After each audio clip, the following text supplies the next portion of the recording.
कुछ प्रेम कहानियां सिर्फ दो दिलों के मिलने की कहानी नहीं होती, बल्कि उनके बीच आने वाली मुश्किलों, रिश्तों और किस्मत से लड़ने की कहानी होती है। एक ऐसी कहानी जहां प्यार तो आसानी से हो जाता है, लेकिन उसे निभाने के लिए कई इम्तिहान से गुजरना पड़ता है। तो चलिए शुरू करते हैं श्रीनिवासम मंगापुरम मूवी के एक्सप्लेनेशन को। वीडियो अगर अच्छा लगे तो वीडियो को लाइक करके चैनल को सब्सक्राइब जरूर कीजिएगा, ताकि आपको इसी तरह के लेटेस्ट और फ्रेश कंटेंट मिलते रहे। फिल्म की शुरुआत होती है एक पवित्र शहर से, जिस शहर का नाम है तिरुपति। इसी शहर में हम देखते हैं एक लड़के को भागते हुए। उस लड़के के पीछे बहुत सारे गुंडे लगे हुए थे और आखिरकार वो गुंडे उस लड़के को पकड़ लेते हैं। तभी यहाँ पर एंट्री होती है पेड्डी रेड्डी नाम के एक आदमी की, जो कि शहर का एक बहुत ही मशहूर आदमी है और एक पॉलिटिशियन भी। पता चलता है कि वो लड़का जो है वो एक लड़की को भगाने की कोशिश कर रहा था, और ये बात जब पेड्डी रेड्डी के आदमी को मालूम चली तो वो लोग यहाँ उस लड़के को बहुत ही बेरहमी से पीटते हैं। पेड्डी रेड्डी उसे ऐसी सजा देता है कि अगली बार लड़की भगाने से पहले वो 100 बार सोचेगा। तभी हमारी नजर सीनू पर पड़ती है, जो कि तिरुपति शहर में रहने के लिए आ रहा था। तभी वो देखता है कि कुछ गुंडे एक लड़के को बुरी तरह से पीट रहे हैं, और वो हैरान इस बात से रह जाता है कि इतने पवित्र शहर में भी ये सब कुछ होता है। थोड़ी देर के बाद ही सीनू बालू नाम के एक आदमी के घर जाता है, और वो बताता है कि उसे रतन अंकल ने भेजा है। बालू कहता है कि तुम यहाँ पर रहो और अपना काम ठीक से करो। बालू जो है वो एक म्यूजिशियन है, लेकिन उसका गाना जो है वो किसी को भी पसंद नहीं आता है। अगले सीन में हम देखते हैं नायप्पन नाम के एक आदमी को। मालूम चलता है कि कल पेड्डी रेड्डी ने जिस लड़के को बुरी तरह से पीटा था वो नायप्पन के बरादरी का ही लड़का था, और अब इसी वजह से नायप्पन जो है वो डीसीपी पर प्रेशर बना रहा था। नायप्पन कहता है कि हम लोगों की आबादी कम है, इसी वजह से आप लोग हमारे ऊपर जुल्म करते हो, लेकिन अब हमारी आबादी जो है वो धीरे धीरे बढ़ रही है और हम आगे चलकर पेड्डी रेड्डी को भी जरूर सबक सिखाएंगे। नायप्पन दरअसल में पेड्डी रेड्डी की जगह लेना चाहता है और पूरे शहर में मशहूर होना चाहता है। अगले सीन में हम देखते हैं कि सीनू जब मंदिर जाता है तो अचानक उसकी नजर एक ऐसी लड़की पर पड़ती है जिसे देखकर पहली नजर में ही उसे प्यार हो जाता है। उस लड़की का नाम मंगा होता है। वो बहुत ही खूबसूरत लड़की है, और उसे देखने के बाद यहाँ सीनू जो है वो कहीं नहीं जाता है, उसी मंदिर में बैठ जाता है और सिर्फ मंगा को ही देखता रह जाता है। यहाँ में एक बात और मालूम चलती है कि मंगा दरअसल में पेड्डी रेड्डी की बेटी है। इसी वजह से यहाँ पर आगे चलकर सीनू के लिए बहुत सारी प्रॉब्लम्स आने वाली है। आगे चलकर सीनू की मुलाकात स्वतंत्र बाबू से होती है, जो कि एक नंबर का पियक्कड़ है। यहाँ पर सीनू चाहता है कि स्वतंत्र बाबू उसे पेड्डी रेड्डी का घर बताए। दरअसल में सीनू तो यहाँ पर मंगा के घर जाना चाहता है और उसका घर देखना चाहता है, जिसके बाद स्वतंत्र बाबू उसे पेड्डी रेड्डी के घर लेकर जाता है, जहाँ सीनू यहाँ फिर से मंगा को देखता है और बस उसे देखता ही रह जाता है। यहाँ स्वतंत्र बाबू को डर लग रहा था कि अगर पेड्डी रेड्डी के लोगों ने देख लिया तो वो लोग उनकी हालत खराब कर देंगे। इसी वजह से वो लोग वहाँ से चले जाते हैं। अब अगले दिन मंगा अपनी दोस्त के साथ जब मार्केट जा रही थी स्कूटी से, तभी वो ट्रैफिक सिग्नल पर रुकती है, और वहीं हम देखते हैं सीनू को, जो कि बार बार पलट पलट कर यहाँ मंगा को देख रहा था। मंगा को ऐसा लगता है कि शायद इस लड़के को पहले कभी देखा है, इसी वजह से ये हमें बार बार पलट कर देख रहा है। थोड़ी देर के बाद ही मंगा मार्केट में एक मोबाइल की शॉप पर जाती है। वहां वो अपने मोबाइल का कवर खरीदती है, लेकिन तभी यहीं पर हम देखते हैं सीनू को, जिसे यहाँ मंगा ने भी देख लिया था। थोड़ी देर के बाद ही यहाँ पर सीनू मंगा के पीछे जाता है और वो उससे कहता है कि मुझे ऐसा लग रहा है कि तुम मेरा पीछा कर रही हो। पहले ट्रैफिक सिग्नल पर भी तुम मुझे बार बार देख रही थी, और अब मेरा पीछा करते हुए इसी मोबाइल शॉप पर भी आ गई हो। अगर मैं तुम्हें पसंद हूँ तो तुम मुझसे डायरेक्ट बोल सकती हो, पीछा करने की कोई जरूरत नहीं है। मंगा कहती है कि मैंने तुम्हारा पीछा नहीं किया है और ना ही मैं तुम्हें पसंद करती हूँ, जिसके बाद मंगा वहाँ से चली जाती है। लेकिन इसके बाद से सीनू जो है वो हर जगह सिर्फ और सिर्फ मंगा का पीछा करता रहता है और हमेशा उसे देखता रहता है। आगे हम देखते हैं कि हॉलीडेज पर अब मंगा चाहती है कि वो बेल्लारी गांव जाए, जहां पर कि उसकी बुआ वरा रहती है। जब वो अपने पिताजी से परमिशन मांगने के लिए जाती है तो पेड्डी रेड्डी साफ मना कर देते हैं। वो कहते हैं कोई जरूरत नहीं है। कुछ दिनों के बाद वो उसकी बुआ वरा को यहीं बुला लेंगे। अब रात को मंगा जब सो रही थी तभी अचानक से उसे बुरे सपने आने लगते हैं। दरअसल में ये बुरे सपने सीनू के आ रहे थे। वो बार बार उससे कह रहा था कि मेरा पीछा क्यों कर रही हो। तभी मंगा चिल्लाकर उठती है और अब मंगा के पूरे परिवार वाले यहाँ पर आ जाते हैं। यहाँ पेड्डी रेड्डी मंगा से कहते हैं कि अगर तुम्हें कोई प्रॉब्लम है तो तुम मुझसे डायरेक्ट बोल सकती हो, तुम्हें ऐसे डरने की जरूरत नहीं है। लेकिन मंगा कहती है कि उसे बस एक बुरा सपना आया था। आगे हमें मालूम चलता है कि मंगा एक थिएटर आर्टिस्ट है और वो स्टेज पर एक्टिंग कर रही थी, लेकिन अपने डायलॉग के बीच में वो अटकने लगती है और जब भी वो नर्वस होती है तो वो इसी तरह से अटकती है। यहीं पर हम सीनू और स्वतंत्र बाबू को भी देखते हैं, जो कि उसकी एक्टिंग को देख रहे थे। तभी यहाँ सीनू नोटिस करता है कि बीच में अचानक से मंगा नर्वस हो चुकी है और वो बहुत ही ज्यादा अटक रही है। आगे के डायलॉग उससे बोलते ही नहीं बन रहा है। मंगा इससे परेशान हो जाती है और वो तुरंत ही इस शो को छोड़कर बाहर निकल आती है। बाहर जाता देख सीनू उसका पीछा करता है। वो उससे कहता है कि तुम्हें किस बात का डर है, आखिरकार तुम किससे डर रही हो? जब तक तुम्हारे अंदर ये डर रहेगा तब तक तुम इसी तरह से अटकती रहोगी। लेकिन मंगा कहती है कि मैं तुम्हें नहीं जानती हूँ कि तुम कौन हो और मेरा पीछा करने की कोशिश भी मत करो। कि तभी हम देखते हैं कि यहाँ पेड्डी रेड्डी के कुछ लोग जो है वो यहाँ सीनू को मंगा से बात करते हुए देख लेते हैं। तब पेड्डी रेड्डी के गुंडे यहाँ सीनू को धमकाते हैं और उसे पीटने भी लगते हैं। लेकिन तब यहाँ सीनू को भी गुस्सा आ जाता है और वो पेड्डी रेड्डी के सभी लोगों को बहुत ही बेरहमी से पीट देता है। जब पेड्डी रेड्डी के भाई को ये सारी बातें मालूम चली तो वो यहाँ पर मंगा को अपने पास बुलाते हैं और वो मंगा से कहते हैं कि कल क्या कोई लड़का तुम्हें परेशान कर रहा था? लेकिन मंगा बताती है कि ऐसी कोई बात नहीं है, वो तो मेरा दोस्त था। जिसके बाद मंगा फिर से शो में पहुंचती है और वहां पर एक्टिंग करना स्टार्ट करती है। लेकिन जैसे ही वो डायलॉग आता है अचानक से फिर से बीच में यहाँ पर मंगा अटकने लगती है। ये देखकर सीनू जो है वो तुरंत ही स्टेज पर आ जाता है। वो सामने वाले उस एक्टर को हटाता है और आगे के डायलॉग बोलना स्टार्ट कर देता है। और अब मंगा को भी कॉन्फिडेंस आ जाता है और वो सीनू को सामने देखकर यहाँ पर एक्टिंग करने लगती है। लेकिन इस बार वो बिल्कुल भी नहीं अटकी थी। जितने भी डायलॉग थे उसने बहुत ही आसानी से बोल दिए थे। ये देखकर सभी लोग खुश हो जाते हैं। जाते जाते यहाँ सीनू ने मंगा से एक सवाल पूछा था, क्या तुमने कभी किसी से प्यार किया है? लेकिन मंगा जाते हुए कहती है कि उसे पता नहीं है। इतना बोलकर वो यहाँ से चली जाती है।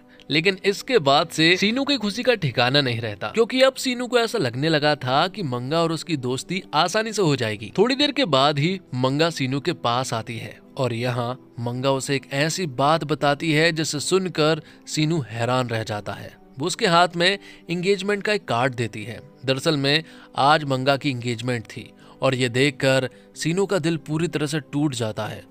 उसे समझ नहीं आ रहा था कि आखिरकार ऐसा कैसे हो सकता है भला। तो आज रात मंगा की एंगेजमेंट हो रही थी, जहां पर सीनू भी पहुंच जाता है। वहां सीनू काफी उदास लग रहा था क्योंकि वो मंगा से प्यार करने लगा था। वो खुद भी मंगा के पास जाकर फोटो भी खिंचवाता है, लेकिन उसने ठान लिया है कि वो मंगा को इस तरह से जाने नहीं देगा।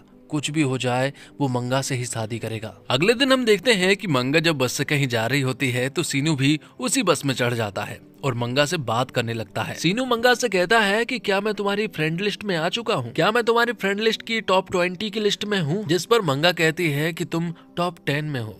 यहाँ पर सीनू कहता है कि जल्द ही टॉप 1 में भी आ जाऊंगा। अब सीनू कहता है कि कल उसका जन्मदिन है और वो चाहता है कि मंगा उसके साथ घूमने चले, एक ऐसी जगह जहाँ पर शायद वो कभी नहीं गई होगी। जिस पर कि मंगा ने भी हाँ कर दिया था। और अब अगले ही दिन सीनू और मंगा जो है वो एक खूबसूरत जगह पर घूमने के लिए जाते हैं। उस जगह को देखने के बाद मंगा कहती है कि वो बचपन से तिरुपति में रह रही है, लेकिन इतनी खूबसूरत जगह उसने आज तक नहीं देखी। अब सीनू मंगा को एक सरप्राइज देना चाहता था, इसलिए वो मंगा से उसकी आंख बंद करने के लिए कहता है। जैसे ही वो आंख बंद करती है, यहाँ से सीनू जो है वो अपने पॉकेट से एक बंदूक निकालता है और उसके हाथ में थमा देता है और एक फायरिंग भी कर देता है। इसे देखकर मंगा पूरी तरह से डर जाती है और अब सीनू अपने दिल की बात बता देता है। वो कहता है कि वो उससे सच्चा प्यार करने लगा है, उसके बिना उसकी जिंदगी पूरी तरह से अधूरी है। लेकिन मंगा को समझ नहीं आ रहा था कि हम कल ही दोस्त बने थे और आज सीनू उसे प्रपोज कर रहा है। मंगा कहती है कि तुम्हें बहुत अच्छे से मालूम है कि मेरी एंगेजमेंट हो चुकी है और कुछ ही दिनों के बाद मेरी शादी है, इसके बावजूद तुमने अपनी लिमिट क्रॉस की। सीनू कहता है कि वो उससे सच्चा प्यार करने लगा है और हमेशा उसका ख्याल रखेगा। लेकिन मंगा को कोई फर्क नहीं पड़ता, जिसके बाद वो लोग उस जगह से वापस आने लगते हैं। लेकिन तभी बीच रास्ते में मंगा बाइक रुकवाती है, लेकिन यहाँ पर सीनू मंगा का हाथ पकड़ लेता है।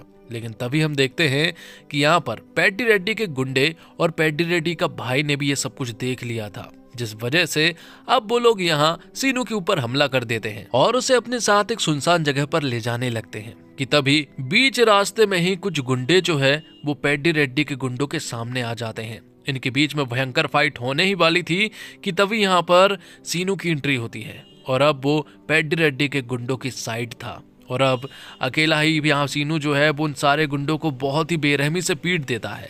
ये देखकर पेड्डी रेड्डी का भाई भी हैरान रह जाता है। सभी को ऐसा लग रहा था कि ये अटैक जो है वो नायप्पन ने करवाया है। लेकिन तभी यहाँ पर एंट्री होती है सेतुपति नाम के आदमी की और मालूम चलता है कि ये अटैक दरअसल में सेतुपति नहीं कर पाया था। ये बात नायप्पन को भी हाल ही में मालूम चली है। यहाँ पर सेतुपति बताता है कि वो वेल्लूर से यहाँ पर आया है। सेतुपति ने नायप्पन से हाथ मिला लिया है और वो यहाँ पर साथ में मिलकर काम करने वाले थे। आगे हम देखते हैं कि पेड्डी रेड्डी की बहन वरा जो है वो वेल्लूरू से घर वापस आ जाती है, क्योंकि 10 दिनों के बाद ही यहाँ मंगा की शादी होने वाली थी, इसलिए सभी लोग तैयारियों में लग जाते हैं। सभी लोग साड़ी खरीदने के लिए जाते हैं, जहाँ पर कि मंगा की बुआ वरा भी मौजूद होती है। तभी वो एंगेजमेंट की फोटोज देख रही थी, तभी अचानक से उनकी नज़र सीनू पर पड़ती है। उसे देखकर वो हैरान रह जाती है और वो यहाँ मंगा से पूछती है कि आखिरकार ये लड़का कौन है। तब यहाँ मंगा बताती है कि ये मेरा दोस्त है। ये देखने के बाद तो वरा तुरंत ही सीनू से मिलने के लिए पहुंच जाती है। वो बालू के घर पहुंचती है,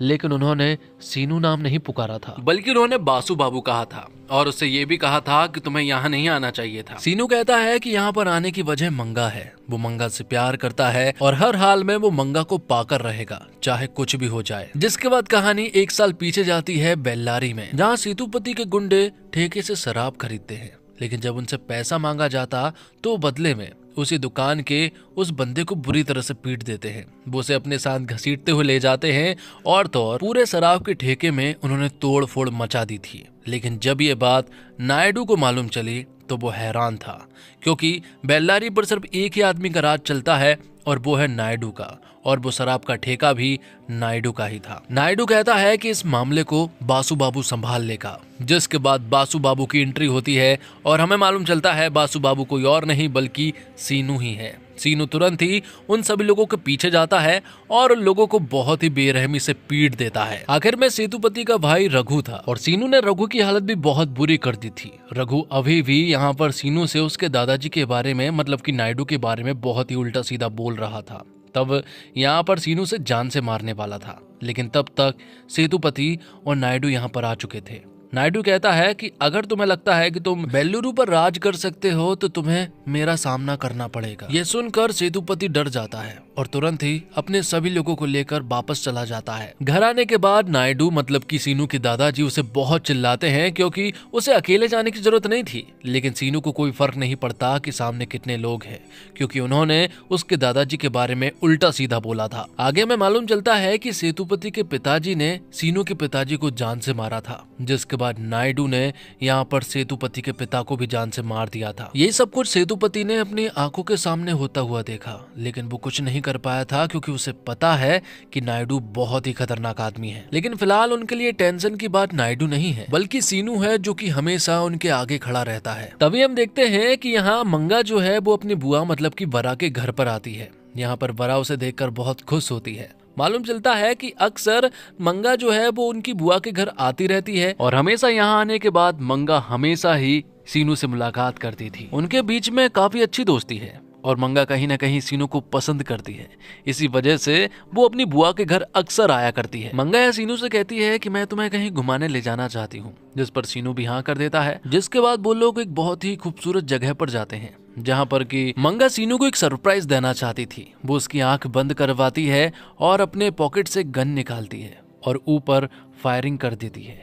ये देखकर सीनू को थोड़ा अजीब लगता है और मंगा उसे कहती है कि ये गन मैंने तुम्हारे लिए गिफ्ट के तौर पर लेकर आई हूँ। ये गन उसके पिता की है और यहीं पर मंगा ने सीनू को प्रपोज कर दिया था। उसने अपनी दिल की बात यहाँ पर सीनू को बता दी थी। मंगा कहती है कि उसने कई बार कोशिश की कि वो तुम्हें ये बात बता दे, लेकिन वो कभी भी नहीं बता पाई, क्योंकि उसे डर था कि तुम दूर चले जाओगे। मंगा अक्सर अपनी बुआ के घर पर आती रहती थी, लेकिन वो सिर्फ और सिर्फ सीनू के लिए ही आया करती थी। यहाँ में मालूम चलता है कि मंगा की बुआ वरा और नायडू के बीच में काफी अच्छी दोस्ती भी है। इसी वजह से उनका नायडू के घर पर आना जाना लगा रहता है। मंगा बताती है कि 10 सालों से वो उससे प्यार करती है। ये प्यार कभी भी कम नहीं हुआ, बल्कि हर दिन बढ़ता ही जा रहा है। वो उसके बिना रह नहीं सकती है। ये सारी बातें सुनने के बाद यहाँ पर सीनू को ऐसा लगता है कि मंगा सचमुच ही उससे बहुत प्यार करती है, जिसकी शायद कोई हद नहीं है। इसी वजह से सीनू उसका प्यार स्वीकार कर लेता है। दोनों रिलेशन में आ चुके थे, इसी वजह से अब दोनों काफी सारा टाइम एक दूसरे के साथ बिताते हैं। दोनों जब साथ में घूम रहे थे तभी सेतुपति के भाई ने उन दोनों को साथ घूमते हुए देख लिया था और अब सेतुपति के भाई को बहुत अच्छे से मालूम है कि आखिरकार उसे क्या करना है। वो तुरंत ही पेड्डी रेड्डी के पास कॉल करता है और उन्हें ये सारी बातें बता देता है। शुरुआत में पेड्डी रेड्डी को बिल्कुल भी भरोसा नहीं हुआ, लेकिन जब पेड्डी रेड्डी को बताया गया कि उसकी बहन उसकी बुआ के घर बेंगलुरु आई है, तब जाकर पेड्डी रेड्डी उसकी बात मानता है। पेड्डी रेड्डी फिर तुरंत ही अपनी बहन बरा के पास कॉल करता है और उसे खूब डांटता है और उससे कहता है कि वो तुरंत ही मेरी बेटी को वापस भेज दे। ये सारी बातें सुनने के बाद बरा तुरंत ही मंगा के पास कॉल करती है और उसे खूब डांटती है और उसे तुरंत ही वापस आने के लिए कहती है। ये सारी बातें सुनने के बाद मंगा को ये बात तो समझ आ चुकी थी कि उसके प्यार के बारे में सभी को मालूम चल गया है। उसे ये भी पता है कि अब बहुत बड़ी प्रॉब्लम आने वाली है। ये सारी बातें वो सीनू को भी बताती है। मंगा बहुत डर रही थी कि अब सबको पता चल गया है तो अब वो अलग हो जाएंगे, लेकिन सीनू कहता है कि वो कभी अलग नहीं होंगे। इसी वजह से वो यहाँ पर मंगा को एक मंगलसूत्र पहनाता है और वो कहता है कि हमारी शादी हो चुकी है और अब मैं तुम्हारा हमेशा ख्याल रखूंगा, चाहे फिर तुम कहीं चली जाओ। और थोड़ी देर के बाद ही यहाँ पर गोलीबारी स्टार्ट हो जाती है। मालूम चलता है कि ये लड़के कोई और नहीं बल्कि सेतुपति के आदमी होते हैं, जो कि बहुत सारे लोगों को लेकर आया था और यहाँ पर इन लोगों को जान से मारने वाला था। शुरुआत में सीनू ने इन लोगों को बहुत ही बेरहमी से पीटा, लेकिन आखिर में सेतुपति के भाई रघु ने यहाँ मंगा को पकड़ लिया और उसे बहुत ही बेरहमी से इंजर्ड कर दिया। उसके माथे पर बहुत ही गंभीर चोटें आई थी। ये देखकर सीनू को बहुत बुरा लगा और अब जब सीनू को भी मारने वाला था कि तभी यहाँ पर नायडू आ जाता है। नायडू अकेला आकर यहाँ पर इन सभी लोगों को बहुत ही बुरी मौत देता है, जिसके बाद दोनों को ही हॉस्पिटल ले जाया जाता है, जहाँ मंगा की हालत तो बहुत ही खराब थी और सीनू की हालत भी कुछ ठीक नहीं थी। थोड़ी देर के बाद ही वरा भी यहाँ पहुंच जाती है और वो जब मंगा को इस हालत में देखती है तो उसकी हालत खराब हो जाती है। पेड्डी रेड्डी भी यहाँ पर आ चुका था और वो डॉक्टर से मिलता है। डॉक्टर बताते हैं कि मंगा के माथे पर बहुत ही गंभीर हमला हुआ था, इसी वजह से माथे की कुछ नस फट चुकी है। अच्छी बात यह है कि मंगा खतरे से बाहर है, लेकिन बुरी खबर यह है कि मंगा को आगे अब कुछ भी याद नहीं रहेगा। उसकी याददाश्त जा चुकी थी। ये सुनकर यहाँ पर पेड्डी रेड्डी हैरान रह जाता है। वो बाहर आकर बरा को खूब चिल्लाता है और वो उससे कहता है कि अब एक एहसान मेरे ऊपर कर देना। उसकी याददाश्त जा चुकी है, इसलिए मैं चाहता हूँ कि तुम उसे उसके लवर के बारे में ना बताओ। मैं उसे एक नई जिंदगी देने वाला हूँ। जिसके बाद बरा यहाँ सीनू के पास जाती है। वो उसे सारी बातें बता देती है कि उसकी याददाश्त जा चुकी है और अब उसके पीछे जाने से कोई भी मतलब नहीं है। ये सारी बातें सुनकर सीनू को बहुत बुरा लगता है, क्योंकि सीनू की वजह से ही मंगा की ये हालत हुई थी। और तो और मंगा सीनू के प्यार को भी भूल चुकी थी। इसी वजह से यहाँ पर सीनू की हालत काफी हद तक खराब हो चुकी थी और अब वो पूरी तरह से देवदास बन चुका था। अब यहाँ पेड्डी रेड्डी एक दिन मंगा की मुलाकात बरा से करवाता है और बताता है कि ये तुम्हारी बुआ है। मंगा किसी को भी नहीं पहचानती है, इसी वजह से पेड्डी रेड्डी को ही बरा की मुलाकात करवानी पड़ी। दूसरी तरफ सीनू देवदास बना घूम रहा था। ये बात दादाजी को बिल्कुल पसंद नहीं आती, क्योंकि सीनू काम पर भी ध्यान नहीं दे रहा था। इसलिए नायडू सीनू से कहते हैं कि तेरा यहाँ पर रहना अब ठीक नहीं है, क्योंकि अब तू कोई काम का भी नहीं है। इसी वजह से तुझे बेंगलुरु जाना पड़ेगा, जहाँ पर तू मेरी फैक्ट्री को संभालेगा। जिसके बाद यहाँ पर चाचा जो है वो उसे बस स्टैंड तक छोड़कर आते हैं, लेकिन वो उनसे कहता है कि वो बेंगलोर नहीं जाना चाहता है, बल्कि वो तिरुपति जाना चाहता है। और अब कहानी प्रेजेंट में आ जाती है, जहाँ सीनू बेंगलुरु ना जाकर सीधा तिरुपति आ गया था सिर्फ और सिर्फ मंगा के लिए। तभी हम देखते हैं कि पेड्डी रेड्डी के कुछ लोग जो है वो बालू के पास आते हैं और वो उनसे कहते हैं कि तुम्हें पेड्डी रेड्डी ने अपने पास बुलाया है। ये देखकर वो लोग डर जाते हैं। उन्हें ऐसा लगता है कि शायद पेड्डी रेड्डी को सारी बातें मालूम चल चुकी है। लेकिन जब वो पेड्डी रेड्डी के सामने गए तो उन्हें मालूम चलता है कि इसी लड़के ने, मतलब कि सीनू ने ही उसके भाई की जान बचाई है। इसी वजह से वो चाहते हैं कि शादी में वो लोग यहीं पर रहें और इसी घर का काम करें। यहाँ पर पेड्डी रेड्डी के भाई ने भी सीनू से कह दिया था कि तूने मेरी जान बचाई है, इसी वजह से मैंने भाई को कुछ भी नहीं बताया है, लेकिन आगे से कुछ भी मत करना। दूसरी तरफ नायडू को भी ये बात मालूम चल चुकी है कि सीनू जो है वो बेंगलुरु ना जाकर तिरुपति आ गया है। इसी वजह से नायडू तिरुपति आते हैं और वो अपने सीनू को बहुत चिल्लाते हैं, लेकिन तभी सीनू उन्हें गले लगा लेता है। वो उनसे कहता है कि वो मंगा से बहुत प्यार करता है, वो उसके बिना जी नहीं सकता है। 4 दिनों के बाद मंगा की शादी है और वो उसे हासिल कर कर ही रहेगा। तब नायडू कहते हैं कि मैं तेरा साथ दूंगा, तू उस लड़की को उठाकर लेकर आ जाए तब भी मैं तेरा साथ दूंगा, लेकिन अगर तुझे कुछ भी हुआ तो वो सभी को खत्म कर देगा। दूसरी तरफ हम देखते हैं कि सेतुपति जो है वो नायप्पन के साथ मिलकर प्लान बनाते हैं कि मौका मिलते ही वो साथ में ही वहां सीनू के ऊपर हमला कर देंगे और उसे जान से मार देंगे, जिसके लिए नायप्पन भी मान जाता है। अगले सीन में हम देखते हैं कि सिर्फ 4 दिन बचे थे और सीनू जो है वो अब पेड्डी रेड्डी के घर पर ही काम करने लगा था। तभी उसकी मुलाकात यहाँ मंगा से होती है। एक बार फिर से सीनू मंगा से कहता है कि वो उससे बहुत प्यार करता है, तुम जितना सोच नहीं सकती हो उससे भी ज्यादा वो उससे प्यार करता है और जिंदगी भर उसका ख्याल रखेगा। जिंदगी में पहली बार मुझे किसी से प्यार हुआ है और इतनी शिद्दत से हुआ है कि वो उसे ऐसे नहीं जाने देना चाहता है। तुम अपने दिल से पूछोगी तो तुम्हारा दिल भी यही जवाब देगा। सीनू कहता है कि वो 4 दिन तक यहीं है और यहाँ से कहीं भी नहीं जाने वाला। शादी की तैयारियां स्टार्ट हो जाती है, जहाँ हर पल सीनू जो है वो मंगा को देखता रहता, लेकिन मंगा को कोई फर्क नहीं पड़ रहा था। इसी बात का सीनू को बहुत ज्यादा दुख होता। सीनू उसे पुरानी बात याद दिलाकर प्यार नहीं पाना चाहता है, बल्कि वो चाहता है कि मंगा को भी उसी तरह प्यार हो जिस तरह से सीनू को हुआ है। लेकिन शायद अब तक बहुत देर हो चुकी थी, क्योंकि आज ही मंगा की शादी होने वाली है। सभी लोग तैयार हो जाते हैं मंदिर जाने के लिए और अब दूसरी कार से यहाँ पर मंगा निकलने वाली थी। लेकिन तभी हम देखते हैं कि पेड्डी रेड्डी जब रास्ते में होते हैं तभी उन्हें बताया जाता है कि उनके घर पर काम करने वाला सीनू जो है वो मंगा को लेकर भाग गया है। ये सुनकर पेड्डी रेड्डी तुरंत ही घर वापस आता है। वो वरा से मिलता है और उसे बहुत चिल्लाता है, लेकिन वरा उसे सब कुछ सच बता देती है। वरा कहती है कि ये वही लड़का है जिससे मंगा वेल्लूरू में प्यार किया करती थी। सीनू चाहता तो उसे पुरानी बात याद दिलाकर प्यार पा सकता था, लेकिन उसने ये सारी बातें नहीं बताई क्योंकि वो उससे सच्चा प्यार करता है और वो चाह रहा है कि मंगा भी उसी से प्यार करे। जिसके बाद हमें आधे घंटे पहले का फ्लैशबैक का सीन दिखाया जाता है, जब सीनू यहाँ से जाने वाला था कि तभी मंगा पीछे से दौड़ते हुए आती है और उसे गले लगा लेती है। मंगा कहती है कि वो उसके बिना नहीं रह सकती है।